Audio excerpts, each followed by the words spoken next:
Kembali di CEO Talk, kita masih bersama Direktur Utama PT Martina Berto, Brian Tilaar.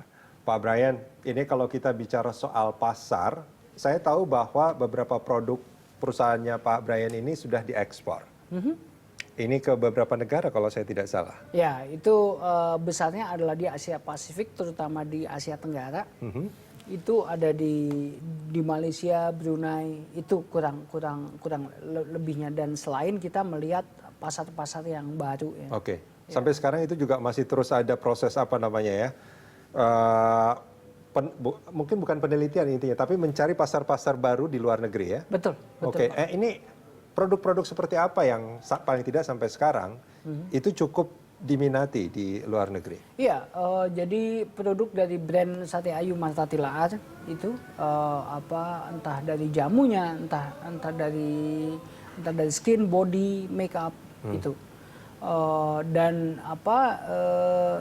itu kurang lebihnya sih Pak. Oke. Iya. Oke. Iya. Nah, ya, itu kan sebetulnya kalau kita bicara produk-produk itu di luar negeri juga sudah ada pemainnya. Koreksi kalau saya salah. Oh iya. Artinya kan itu masuk langsung menjadi kompetitor kan di sana. Kan? Iya. Seberapa sulitnya Pak untuk berkompetisi di luar negeri menurut Anda? Jadi seberapa sulitnya adalah ya antara gampang-gampang susah gitu. Itu gampang-gampang susah. Tetapi ya memang dalam kita berbisnis kan yang namanya gampang-gampang susah itu akan kita temui selalu. Oke. Gitu ya. Kalau nggak ada tantangan itu bukan bisnis namanya kan? The price of life. Oke.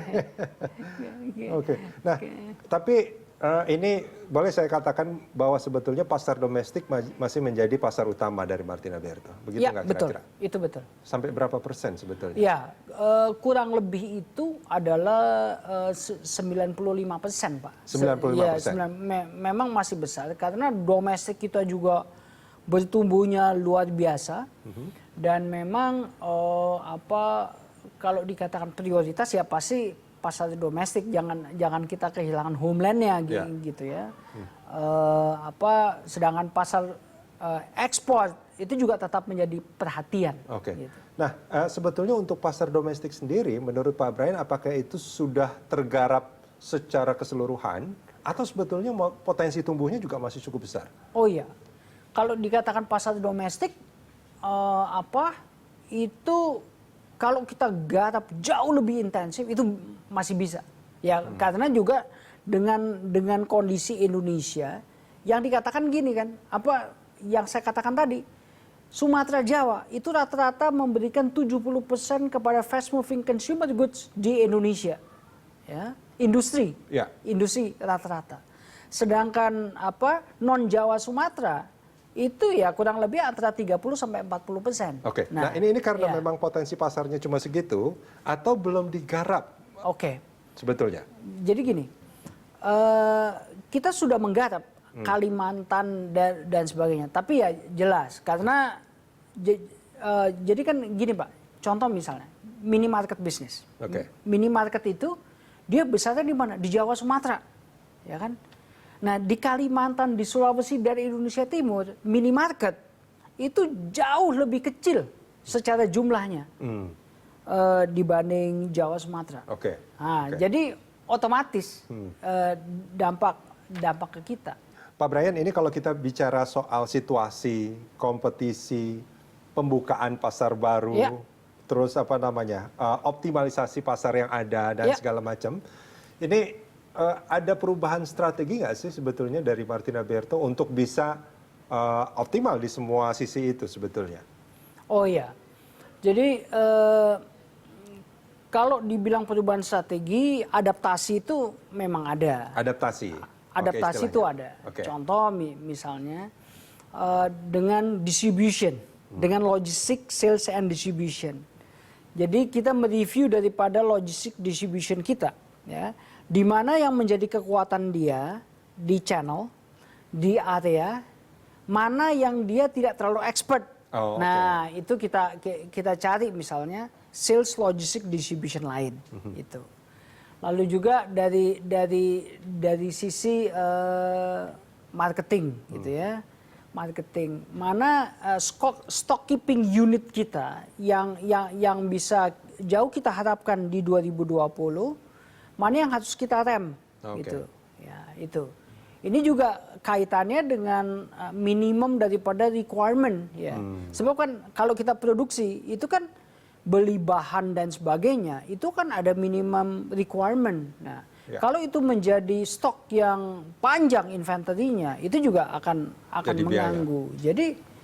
Jadi memang kita harus mereview, mengeksekusi, ya itu all out semua. Itu, Pak. Nah, kalau bicara soal pasar luar negeri sebetulnya selain Brunei dan Malaysia tadi, sebetulnya masih ada potensi nggak sih Pak di pasar ekspor itu untuk produk-produk?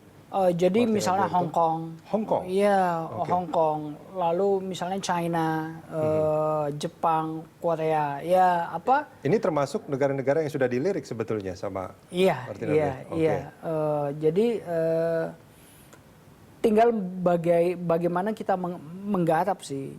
Cuma memang dengan pandemi ini kan jadi agak-agak sulit nih. Jadi bisa berubah. Ini agak-agak sulit ya.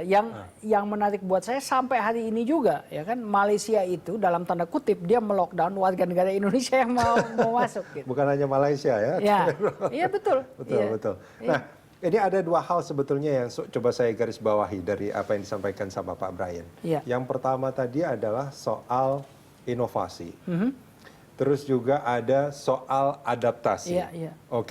Nah, selain inovasi dan adaptasi, sebetulnya ada hal lain nggak sebetulnya yang juga sering diterapkan oleh Pak Brian dan perusahaan gitu ya, dalam upaya untuk terus bukan hanya bertahan, tapi juga tumbuh sebetulnya sebagai sebuah entitas bisnis.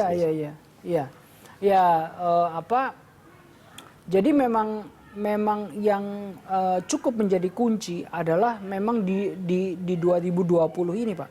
Ya, kita harus all out. Dia survive ya, bertahan sambil kita menyiapkan untuk di 2021. Nah, menyiapkan di 2021 juga apakah dengan luar biasa agresif, apakah moderat optimis, ini yang menjadi PR kita. Tetapi menurut saya yang harus kita siapkan untuk 2021 adalah cukup moderat optimis. Ya. Sebab terlalu mengawang-awang, all out agresif juga. Dengan keadaan yang seperti ini nih jangan kita menjadi istilahnya begini, over promise tidak kredibel gitu. Ini juga serba sulit gitu. Nah, saya itu di kantor juga saya kurang lebih seperti makroekonomis independen gitu ya. Jadi saya melihat bahwa terlalu kita over promise, kurang kredibel, itu juga repot. Nah, misalnya pertumbuhan ekonomi Indonesia, pertumbuhan ekonomi Indonesia kan itu juga menjadi bahan bahan untuk kita membuat strategi ke depan. Jadi bahan pemikiran saya gitu kan. Kalau kita lihat target daripada perekonomian Indonesia kita ini, itu rata-rata apakah kita selalu mencapai 100%. Itu kan juga enggak gitu ya. Bahkan Indonesia government banyak dia merevisi daripada target. Nah, itu. Jadi memang kita mesti agak hati-hati dalam kita bicara target di 2021. Bukan sangat konservatif, tapi juga tidak bisa terlalu sangat super agresif di dalam kondisi yang normal gitu. Boleh kalau saya sebut jadi lebih realistis? Pak Brian, kita jeda sebentar. Kita akan lanjutkan di segmen berikut.